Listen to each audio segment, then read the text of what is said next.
सिंहकवचं वक्ष्ये प्रह्लादेनोदितं पुरा सर्वरक्षाकरं पुण्यं सर्वोपद्रवनाशनं स्वाहा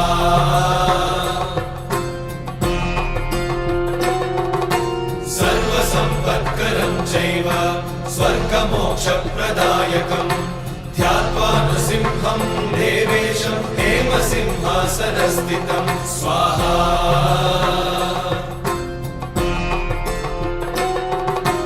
विवृत्तास्यं त्रिनयनं शरदिन्दुसमप्रभं लक्ष्म्यालिङ्गितवामाङ्गं विभूतिविरूपाश्रितं